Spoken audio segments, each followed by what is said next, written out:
You are listening to the Park Flyer Podcast, where we discuss our RC adventures.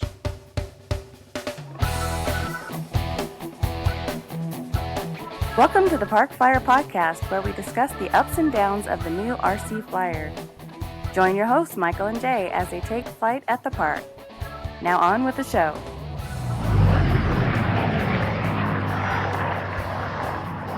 Hey everybody, welcome to the Park Flyer Podcast. I'm Michael from Arizona.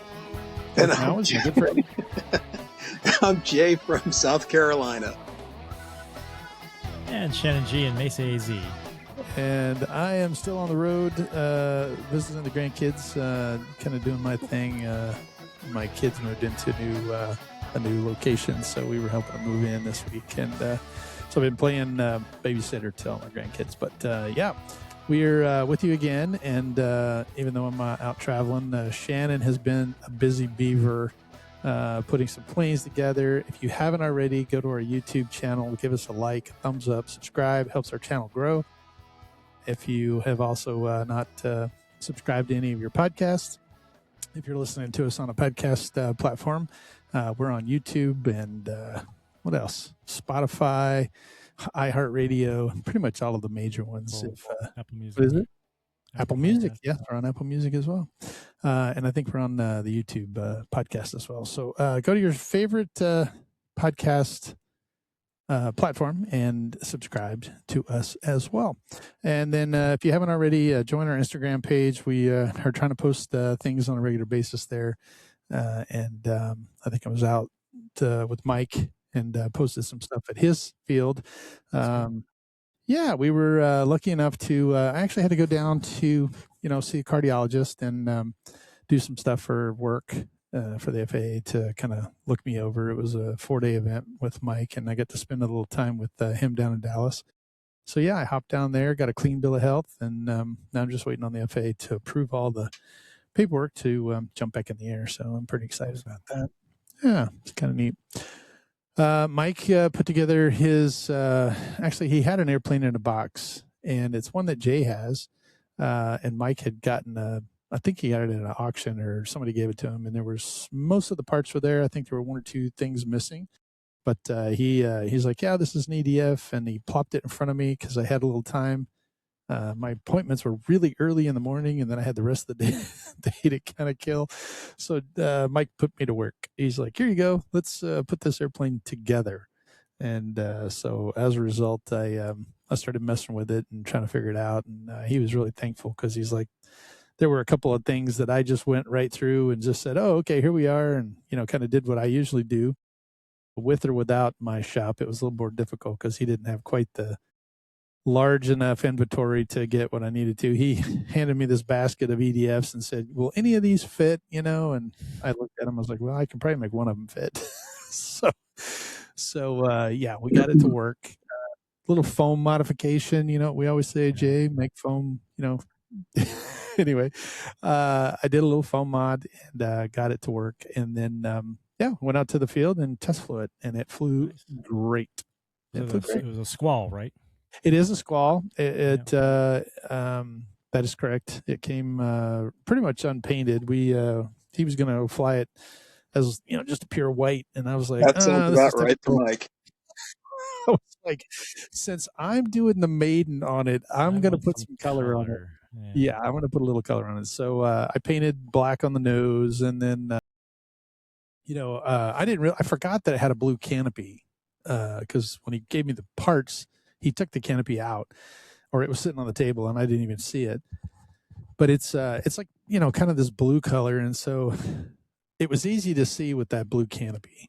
And But I did put some black marks on it, and then we came back, and he said, I want to Maiden it before I put all this work into it and make sure it flies well. I was like, it's going to fly. It's a Delta wing. It's, I've flown J's. It's pretty much throw it together right out of the box and go fly it. He's like, I don't know. I've never had good luck. I was like, okay. So he was all worried about the CG because there was no paperwork or anything on it, that came in the box. Of course, I looked it up, and I kind of knew it's a Delta wing. So I'm like, your CG is going to be somewhere around here. Yeah. And he's like, how do you know that? I was like, because flown enough airplanes, it's usually a third of it's a third of the way from behind the leading edge of the wing, and so that's where I put it, and it flew great. Rolls like a drill. Oh yeah. Holy smokes, that thing has got some, and I had it on low rates, and it was just like go low rates on that one. Yeah. Extra low. No. low rider. You Low gotta be rider. scraping the ground. Yeah, exactly. So yeah, we flew that, and we maidened it, and I absolutely love his field. We didn't get to go in the morning because I had my appointment, but we showed up in the afternoon, and it's kind of a morning field. The way his field in Richardson, the way his field is it faces, the sun is behind you in the morning and in your face in the evening. So unfortunately, when you're standing in the pilot box, it's just like, you're looking square at the, sun right there above you at the, about where you're going downwind. You're like, oof, I can't see. And then there was the same way. Yeah. And there's no clouds in the sky. So, he was kind of like, oof, don't do that. And I was like, well, I'm not going to, I don't want to break any rules, but we're the only ones here. Can I walk over to the other side? No. That's exactly what I said. I go, can I walk over the grass? Because we're maiden in this. And it's not like, he goes, no, I guess you can. I was like, well, if somebody comes and says, don't do that, then we'll switch. But right now, since it's just the two of us, let's walk over there. So we did. We walked into the big tall grass, and then we used the grass the grass on the side of the runway and the runway as kind of our pattern. So I didn't fly over the pits or anything. I just flew down the runway, but we maidened it. I got it all trimmed out. I let him fly it. He just had a great time. I think I posted a picture on Instagram of him, putting some of that together and flying it. And then he was all excited because he wanted to remaiden or refly his Nemesis, which he brought to me back when I had my shop, and we put it together and put a bunch of weight in the tail and kind of made it, balance, because I think his motor's a little too heavy. And we kind of flew it, bounced it a couple times, wasn't really acting correctly. And then finally I said, this is a really fast airplane. It's meant to be like a pylon racer. It really needs a stabilizer. So I gave him one. And he put it in, and then this particular time, he's like, hey, I got my stabilizer in, and I want you to fly it. And I was like, okay, I'll fly it. So we did, and took off and got it all, trimmed out again because it, had an incident. And it was funny because I'm flying it, and I got it all trimmed out, and I was like, okay, here we go. So I flipped I got it up another mistake or two, and I flipped the stabilizer on. Now I have flown the stabilizer, so it was already set up from whatever I was flying it in, and I wasn't a new one, so he didn't change anything. So I had confidence that the stabilizer was going to be exactly how it was. So I started flying it on the stabilizer, and I was whipping around, and he says to me, hey, maybe you should climb a couple of mistakes high and turn the stabilizer on and make sure it's flying. And I go, yeah, that's a good idea, but I've been flying on the stabilizer for like the last 10 minutes. And he goes, you have? I said, yeah. So anyway, he started laughing. I came in and landed. I handed it to him. I was like, just take off. Let it, don't worry about it. Just take off and go fly it. And he did. And he flew it around a couple times and did really well. And then on the last one, he was coming in, for a higher approach, kind of coming down. He got a little bit slow, and I was like, pushing those down, get down. The stabilizer did its job. When the airplane broke over, because it did get slow and the wings dropped, the stabilizer corrected it, which I was really impressed with. I've flown with those, but I've never gotten it so slow that I watched it stall and have the stabilizer level the wing, and he was close enough to the ground that it happened. And I know it wasn't him because he was, already like, oh, anyway, it smacked the ground, but he's got that, what do you call that runway that he's got at his place, Jay? It's the geotext. Geotext. Yes. He's got a geotext runway, and it hit the geotext runway and it broke the prop, and that was it. So it was like it bounced, and the stabilizer did its job with both the elevator and the ailerons, and I was really impressed. And he was like, "Oh man, I crashed it. It's all broke." And I'm like, "No, I don't think it is." And we walked down there, and sure enough, it just broke the prop. So we spent the next day running around trying to find a prop for him, and that was unsuccessful. So it's one of those weird, electrics. I think it's like a 745 or something weird, right? It's like everybody has the 6 and the 8s, but the 7s are right. You have to order. Normally, you have to maybe order those. Yeah. I think he said he had one, or he thought he had one in a box. He was going to go dig around in his shop and look, but by then I was kind of out of time, and we were, having to go to bed.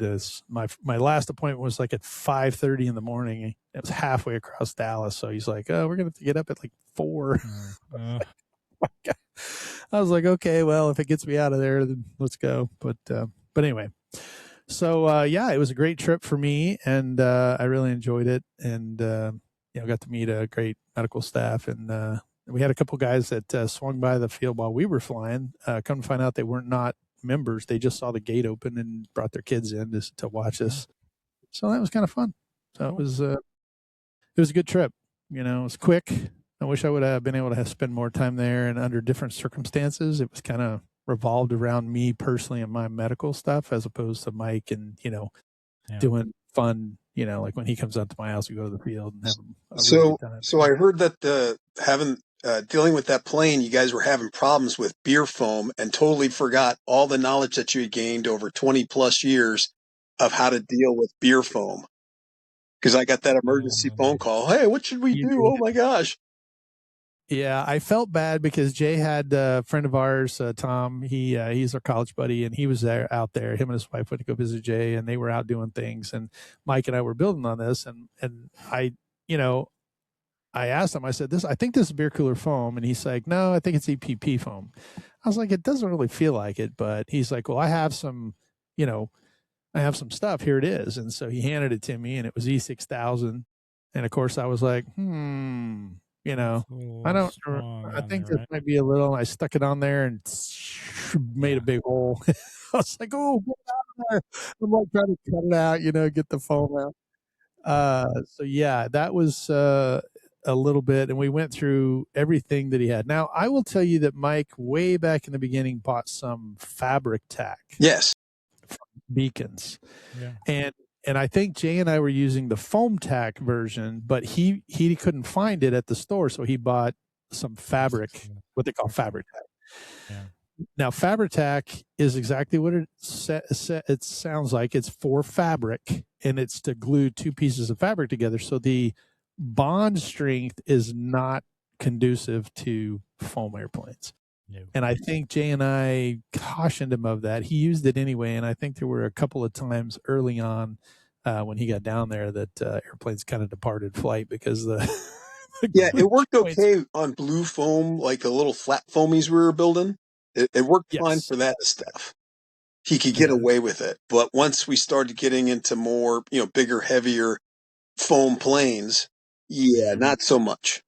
And the Squall is a big foam airplane. Yes, it is. I mean, it's not heavy. It's not. I mean, it's made out of beer cooler foam, so it's like super lightweight. But it just glues together. There's no rods inside to hold there's no wing root rod or tail rod or none of that stuff. It's just glued on. Yeah. And so, anyway, I was panicked because I'm like, my gosh, I'm like every time he brought me a glue bottle, I would touch the foam, and it would just start melting the foam. And I'm like, what did we use? Because he had no Beacons foam tack. There was no foam tack in the house. There was 5-minute epoxy, which I was about to break into. Yeah, that would have been fine. Yeah, but as we know before, he had BSI, and I don't respond well to the BSI epoxy. So if he had Zap epoxy, the Zap epoxy I can get away with it. Whatever's in the BSI, I have allergic reaction to. And I didn't want to chance it when I was going to, my cardiac event that looked like a freaking balloon, as my face all. The doctor's looking at me like, "What's wrong with you?" So I was frustrated, and I had to make the emergency phone call. I'm like, crap. And I called Jay, and of course, he's right in the middle of traveling with Tom, and they're going to do something. And I'm like, "Jay, really quick, what do we use on, beer cooler foam. And Jay goes, foam tack. And I go, I don't have any. What was the other glue? I mean, I'm trying to think. I'm going through this entire list. And he started laughing. He goes, I think we did a podcast on that. And I go, we did. I couldn't resist that one because where he's always giving me the thing, or talking to Mike about Mike's asking him a question. It's in podcast number 24, podcast 72. I'm always doing that. The glue. Yep. Yeah, it came back to haunt me because Jay's like, I think we have a podcast on that. I was like, we do. Just tell me what we had. And Jay actually mentioned the word that in my head, I was going through all these glues and finally he was like, yeah, too bad you don't have an old GWS kit. And I went, holy cow, that's right. And I was like, thanks. And I hung up on Jay and I turned to Mike and I was like, dude, you've got to have a GWS kit somewhere. Everybody does. I mean, like if you just looked in my shop alone, you would have found 3 or 4 of them. Or, my previous shop, you would have found several little kits that had the little tube of glue in it, which is Beacon's foam tack, basically. And he goes, no, I don't think so. And I'm like, go look. And man, I kid you not. 5 minutes later, he comes back. He goes, you mean this? And sure enough, it was a big tube of GWS foam. And I was like, oh, yay. That's the good stuff. We've been saved. It was hilarious. So, it was great on toast too. Yeah, it does good on toast. Yeah. We put it together and it was all great from there. So it was a really good time. That's good. That's awesome. So I had a great time made in my airplane, but this episode is kind of dedicated to Shannon because Shannon built an amazing new airplane. Yeah, so I've been posting on our Instagram podcast page my progress of building the Dynam ETC Hawkeye. I didn't put it. I've still got more episodes. I'll probably post them after this, just because I just forgot to post them because I was kind of frustrated after the whole ordeal that I went through. So so I put the plane together, which I documented really well, and then I was waiting for my decals. My decals were taking a while to come from Cali, and there's 2 schools of thought. Do you wait till the decals are all on the plane to fly it? Do you wait till afterwards? And after you've made it, make sure it flies. So it was like I was just in that kind of weird spot of I might get them today, I might get them tomorrow. I had done a lot of work as far as like my little detailing with charcoal and stuff. So they basically just, and then the weather was hot, and I just didn't want to fly it. So I'm like, okay, I'll wait. So the decals showed up. I'm okay. I put them on there and getting all dolled up, finishing up, just making it look pretty as heck. And I think it looked good. It came out really good. Yeah, I really like the whole Elvis scheme and the red and yellow. Yeah. It kind of reminded me of ASU, but yeah, that's funny. It is. It's actually up in the Sun Kings, which is a real squadron, and they just happen to have the same colors as ASU. So I basically just got ASU maroon and gold, and got some little jars of that, and I painted the tail the maroon like it's supposed to be, and I painted the gold on a couple things, and then when I got the decals, they perfectly matched. So it was like it just. It was everything's going great. I'm like everything's going together. It's beautiful. I put the receiver in. I find it with FreeSky, and I've used this receiver before. Then I'm pretty sure I'd set it up, but at the same time, I was like, okay, I'm going to not use the gyro for the first flight. I'm going to turn it off. Okay, so I was pretty sure I had done that. I had also just gotten a new FreeSky radio, and I decided, I'm not going to use the new FreeSky radio. I'm going to use my old one. It's FreeSky, still the same technology and everything. Right. I'm just gonna fly this plane with this radio as is but I'm pretty sure I've got the gyro turned off for this main flight. So I get everything out there. I'm taxiing, and it seems okay. Everyone's and everyone's there is excited. There's a bunch of people that are like, "Is that your airplane, Shannon? Did you do that?" I'm like, "Yeah, I can. If I really want to make a plane look pretty, I can." So I'm getting more. He's got some skills. I got a little bit. Not. I'm not. It's like a Picasso. It's okay from a distance, but up close it's a mess. But at a distance it looks okay. Picasso. So I swear I've got the gyro off. I taxi out, and it takes off, and it leaps into the air. And I know the CG's right. I know it's not tail heavy or anything, but it just leaps in the air like it's tail heavy. And it's just wallowing left and right, up and down. It's basically upside down at this point. and I'm just like, I don't know where it's going. I just cut the throttle, let the thing drop. Oh. And it just drops nose first into the pavement, and just kind of it didn't explode. The foam exploded, but no, there was no fire. So we get over there, and it was a mess. And there's a picture we'll probably post of. There's a before picture and an after picture. It was a mess. And when I went back and looked, I think what happened was I meant to go in and totally turn off like the stabilization period. And I think what I did is depending on which gyro you use, the switch is one way or the other, and I didn't reverse the switch. It was my fault. It was totally my fault. I've had much success with Free Sky stuff, before and then even after, which I'll bring up real quickly. But totally my fault that this happened. I take full blame for it.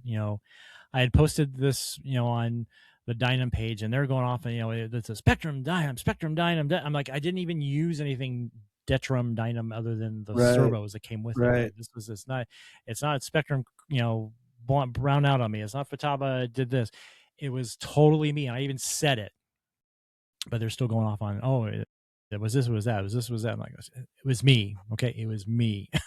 So that was very disappointing. And, cause that thing was so pretty, and, it was a shame. So, am I going to get another one? Probably not right away. I put a fair amount of money into that, and I just don't really want to have the funds because I took care of there's a few other things I've been working on since then. So that went off to the side. I stripped it out pretty good, actually. There's a lot of good parts I could still get out of it. But you can still use. I got the retracts, I got the mains. The nose was just destroyed. The ESCs, I think the motors are one of the motors. I think maybe the shaft, which is just the 4 bolts, you can undo it, but they sound like they're okay. And I got some other stuff out of it, but I didn't get my money's worth. Yeah, that's one of those. The receiver was gone. Right, the receiver was toast. But since then, I've actually had some good luck. Since then, there was one of the guys had I think it's an RJ65. It's Banana Hobbies version of like a Gulfstream. Mm-hmm. And someone had it really, really basically giving it away. Giving it away. Yeah. So I'm like, you know what? Because the next day I took another plane out on a totally different radio. I couldn't get it to rotate. It went off into the ground, and I said I'm done with it because it had been a gimme. So I'm like, I'm done with that plane. So I needed a win. So I got this RJ for a song. I got another plane put back together that I'd gotten for a song. And so the next Saturday, I went out and I maidened the RJ, flew perfect, loved it. Had no problem with it whatsoever. Took off, landed, boom, loved it.